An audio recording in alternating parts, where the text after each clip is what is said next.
We are juggling the show a little bit right now. Our guest, who was going to be at the top of the show, is now joining us, Mustafa Barghouti, and then we'll get back to Prince Turki at the end of the show and continue this fascinating conversation on Afghanistan. Mustafa Barghouti is joining me now. He's a member of the Palestinian Parliament, General Secretary of the Palestinian National Initiative, and a former Minister of Information. In 2005, he ran for President of the Palestinian National Authority, finishing second to Mahmoud Abbas. He co-founded and heads the Palestinian Medical Relief Committees and is fresh from an appearance on The Daily Show with Jon Stewart. This will not be funny. No, I hope. I want to ask you, if we could, as we start, the developments over the last month or so, beginning with this three-way meeting in New York and then the PA's reaction to the Goldstone report. I've had this question for the administration.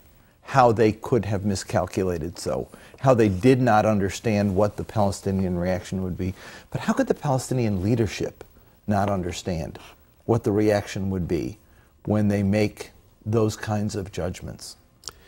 How do they miscalculate like that? I think that miscalculation is related probably to two factors. One is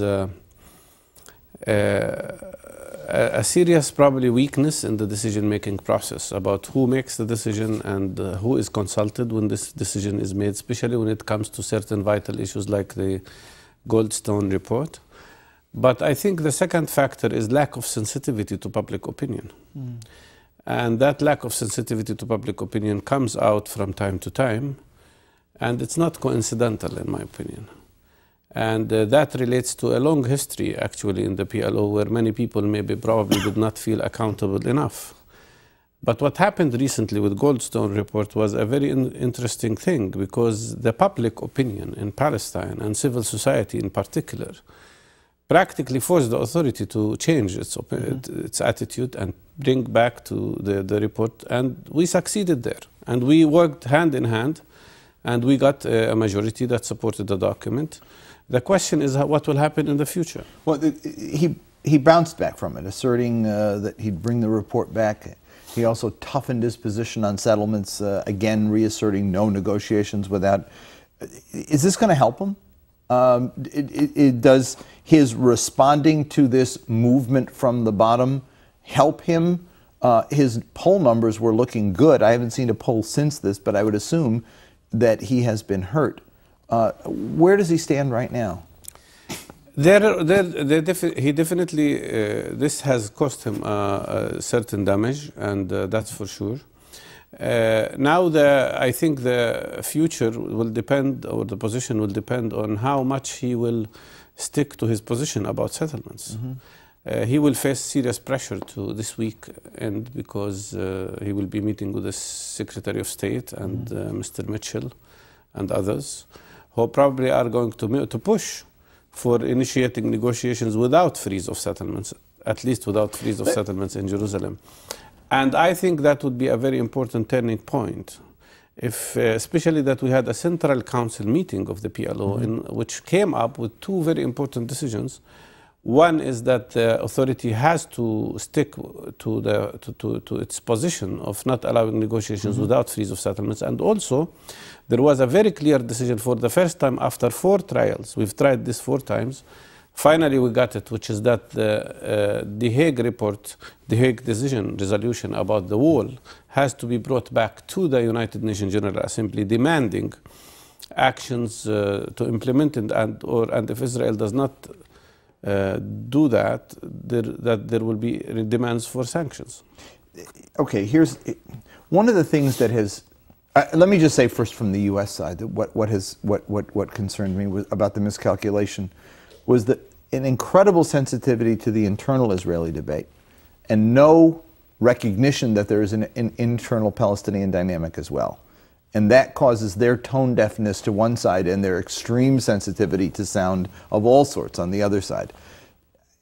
At the same time, the Palestinians have an additional problem I wanted to ask you about, and that is that they talk, sometimes too much,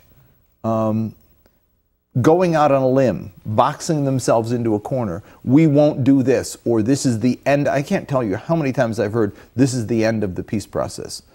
This is a fatal blow to the peace process. This peace process has more than 9 lives. It has 90 lives because it keeps, this is the end of it, and the next day they're back again.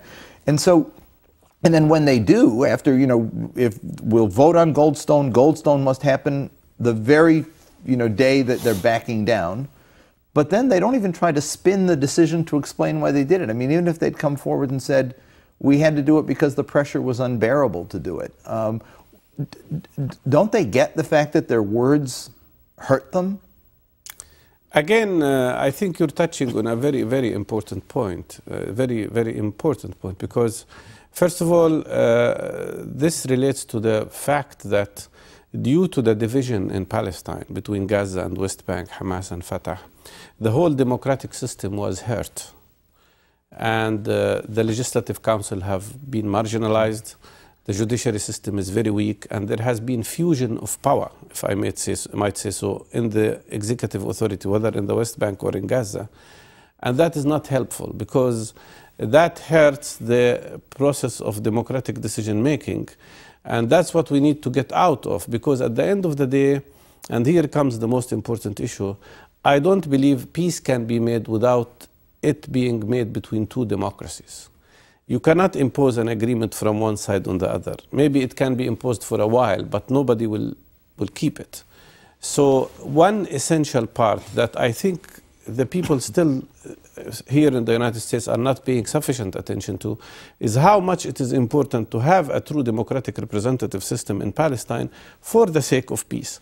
Now, on the issue of, I think you're right about the negative implications of promising one position and then violating it. That is not good, because it happened several times before, including the meeting, of course, the trilateral meeting, which happened although something else was promised, but nevertheless. But on this specific issue of settlement freeze, I think it is different. Why? Because we have had this experience of 16 years after Oslo of having a peace process that have become a substitute to peace. Mm-hmm. And the biggest lesson that every Palestinian have learned, probably from this process, is that Haidar Abd al-Shafi was so right in 1992-93 when he said, you cannot sign an agreement without at least having a freeze of settlements. In 93, we had 200,000 illegal settlers. Today, we have 500,000 illegal settlers. Not continuing negotiations without freeze of settlements is like undermining the whole potential and possibility of an outcome of this peace process. I have a few more issues I want to get to, and I want to tell callers that they can give us a call at 001-202-842-5056 here in the U.S., 1-800-528-2090. Egyptian negotiations, the mediation between Hamas and the PA. Again, deadline after deadline after deadline. This is the end. By this date, it has to happen. It doesn't. Is it going to go anywhere? And if so, what has to happen to make it work? 2 things. First of all, real resolution on the side of both Fatah and Hamas that they are really determined to achieve national unity. Are they? Oh, obviously not so far. Yeah. If they were, we would have been having them. What would have to be done to make them? I think what would make them do that is the understanding is that there is no alternative to that. And second, public pressure in that direction. But there is another factor which has to be there, and that is the readiness on both sides to sustain and prevent external pressures from preventing the possibility of achieving national unity. This is so important. And in my opinion, without national unity agreement, nothing can work